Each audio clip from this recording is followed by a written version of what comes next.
বিশ্ব দাবার ইতিহাসের অন্যতম সেরা গ্র্যান্ডমাস্টার এবং 5 বারের বিশ্ব চ্যাম্পিয়ন ম্যাগনাস কার্লসেনকে হারিয়েছে মাত্র 9 বছর বয়সী বাংলাদেশি দাবাড়ু রায়হান রশিদ মুগ্ধ।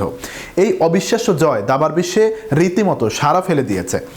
রোববার 19 জানুয়ারি বাংলাদেশের ফিদে মাস্টার নাইম হক তার ফেসবুক পোস্টের মাধ্যমে এই চমকপ্রদ ঘটনা জানান। নাইম লেখেন, 9 বছরের মুগ্ধ হারালো ম্যাগনাস কার্লসেনকে। মুগ্ধ বুলেট ব্যাটেল খেলতে চায়, কিন্তু কোনো খেতাব না থাকায় সে খেলতে পারে না। তাই আমি আমার chess.com আইডি তাকে দিলাম, আর সে 5 বারের বিশ্ব চ্যাম্পিয়ন এবং বর্তমান 3 ফরম্যাটে 1 নম্বর দাবাড়ু কার্লসেনকে হারিয়ে দিল। শনিবার অনলাইনে chess.com প্ল্যাটফর্মে বুলেট ব্রোল ফরম্যাটে কার্লসেনের মুখোমুখি হয় মুগ্ধ। বুলেট দাবার নিয়ম অনুযায়ী প্রতিটি দাবাড়ুকে সর্বোচ্চ 1 মিনিট সময় দেওয়া হয়।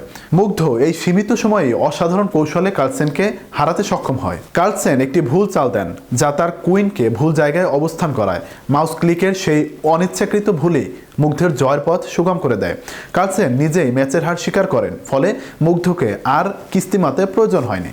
মুগ্ধের কোনো আনুষ্ঠানিক দাবার খেতাব না থাকায় সে নিজের নামে এই প্রতিযোগিতায় অংশ নিতে পারেনি। ফিদে মাস্টার নাইম হকের প্রোফাইল ব্যবহার করে খেলতে হয় মুগ্ধকে, তবুও তার প্রতিভা আর কৌশল তাকে এই জয় এনে দেয়। এই ঐতিহাসিক জয় প্রমাণ করে বয়স কোনো বাধা নয়। বাংলাদেশি দাবাড়ু রায়হান রশিদ মুগ্ধর অসাধারণ প্রতিভা দেশকে গর্বিত করেছে।